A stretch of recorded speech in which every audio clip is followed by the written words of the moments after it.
Hello everyone, मेरा नाम है अलीना और आज के वीडियो में आपका बहुत बहुत स्वागत है। आज हम बात करेंगे आपसे आपके पहले शेयर्स में इन्वेस्टमेंट के बारे में। ओके, वो पहली बार जब आप अपना डीमैट अकाउंट खुलवाएंगे और शेयर्स के साथ पैसा कमाना शुरू करेंगे। तो चलिए वीडियो को स्टार्ट करते हैं। देखिए, सबसे पहले मैं आपको ये बताना चाहती हूँ कि मैं खुद शेयर्स में इन्वेस्ट करती हूँ और मुझे ऐसा लगता है कि ये वाकई में एक बहुत अच्छा तरीका है अच्छे पैसे बनाने का, और एक लॉन्ग टर्म सेविंग्स के लिए भी उस पर्सपेक्टिव से भी काफ़ी अच्छा है। तो चलिए बात करते हैं कि एग्जैक्टली इसे शुरू कैसे किया जाए। तो सबसे पहले शुरुआत के टाइम पे एक प्रॉब्लम जो हमारे साथ आती है, हमारे अंदर बहुत हेजिटेशन होता है। हम खुद को रोकते हैं, डरते हैं शेयर्स में पैसा लगाने से। हमें ऐसा लगता है कि कहीं हमारा पैसा डूब ना जाए, और हम वैसे भी शेयर्स के बारे में बहुत कुछ उल्टा सीधा सुनते रहते हैं कि मार्केट डूब गया, मार्केट उठ गया, मार्केट गिर गया।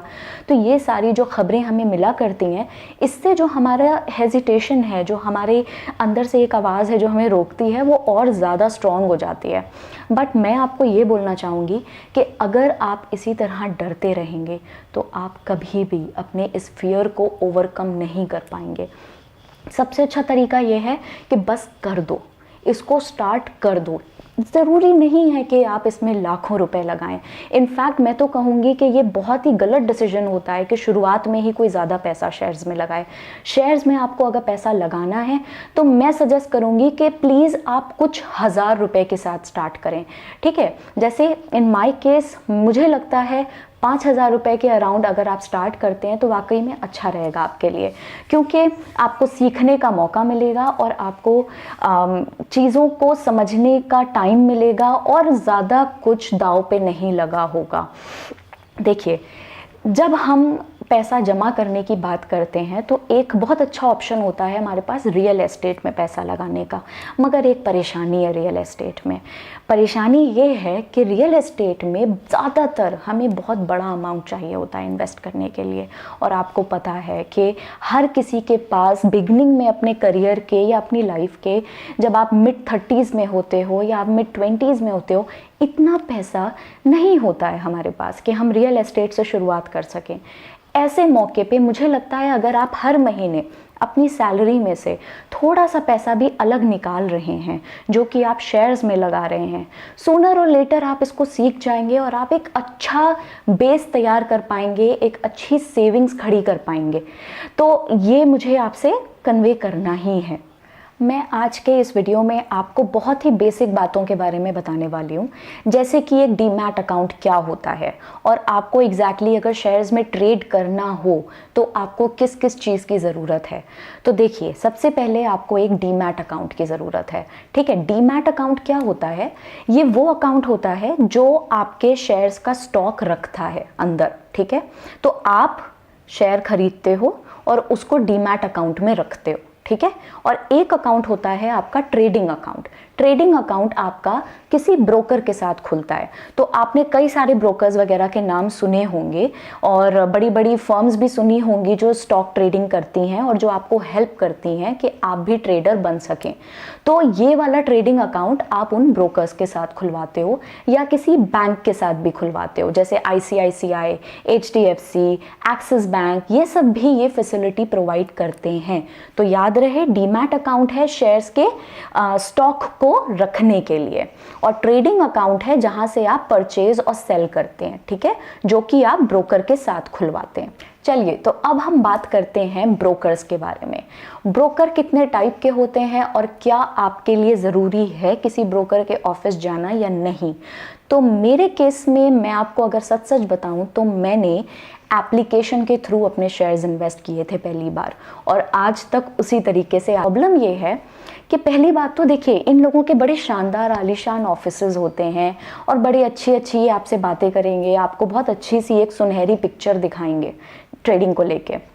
शायद आपको कुछ ऐसे सपने भी दिखा देंगे जो सच में पूरे नहीं होंगे। ठीक है, मैं मानती हूँ ट्रेडिंग इतना आसान काम नहीं है, इसको सीखना पड़ता है।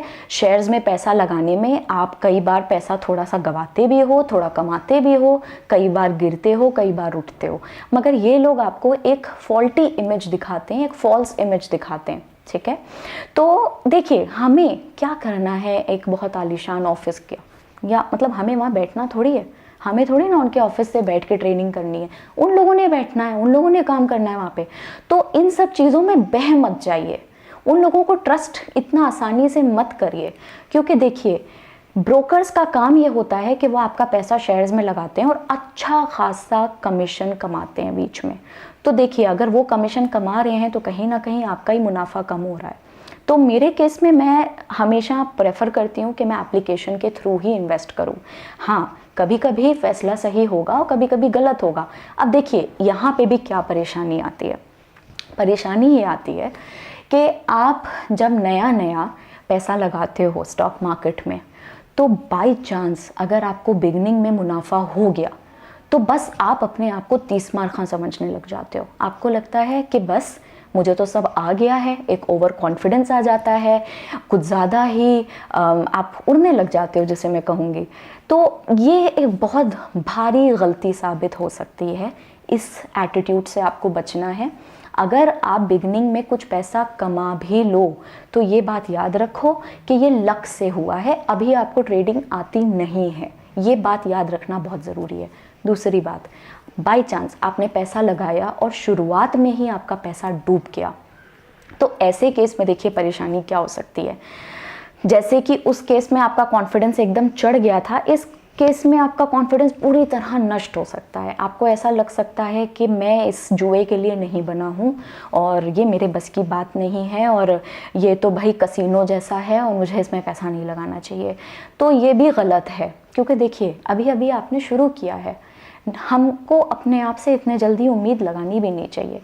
जब आप कोई नया काम शुरू कर रहे हैं तो उसको एक बच्चे की तरह शुरू करिए, सीखने की क्षमता रखिए और ख़ुद को एक ओपन माइंडेड अप्रोच रखिए अपने लिए, ताकि आप ज़्यादा से ज़्यादा सीख सकें और छोटे मोटे अगर गिरावटें कहीं आती भी हैं तो उससे इतना घबराएं ना, क्योंकि जिसने भी शेयर्स में अच्छा किया है उसने पहली बात तो टाइम दिया है उस चीज़ को, कई साल लगते हैं, ठीक है। और दूसरी बात, वो इन गिरावटों से और कभी कभी होने वाले नुकसान से इतना डरते नहीं हैं वो लोग। तो ये एटीट्यूड आपको अपने अंदर बिल्ड करना पड़ेगा। अब बात आती है कि हम नॉलेज लें कहाँ से, सीखें कहाँ से। इन्वेस्टिंग एग्जैक्टली अगर एक आर्ट है तो उसको कैसे सीखा जाए, इम्बाइब किया जाए। तो देखिए उसका तरीका ये है, और जो आपको बचपन में भी यही सिखाया गया होगा कि कोई चीज़ सीखनी है तो उसके बारे में पढ़ो, ज़्यादा से ज़्यादा पढ़ो, लोगों से पूछो, यही तरीका होता है। आपको पढ़ना पड़ेगा। जैसे अभी मैं भी बहुत ज़्यादा पढ़ती हूँ, मैं मैगज़ीन्स पढ़ती हूँ, इंटरनेट पे पढ़ती हूँ, डिफरेंट कंपनीज़ के ऊपर रिसर्च करती हूँ, कौन से स्टॉक मेरे लिए अच्छे हो सकते हैं। HNI टिप में अगर आप पेड मेंबर बनते हैं तो आपको ये बातें सिरे से सिखाई जाएंगी, और मेरे ख्याल से आपको इसके बारे में ज़रूर सोचना चाहिए है। और मैं आपको दोबारा मिलूँगी ऐसे ही एक इन्फॉर्मेटिव वीडियो के साथ। तो तब तक अपना ध्यान रखिए, बाय बाय।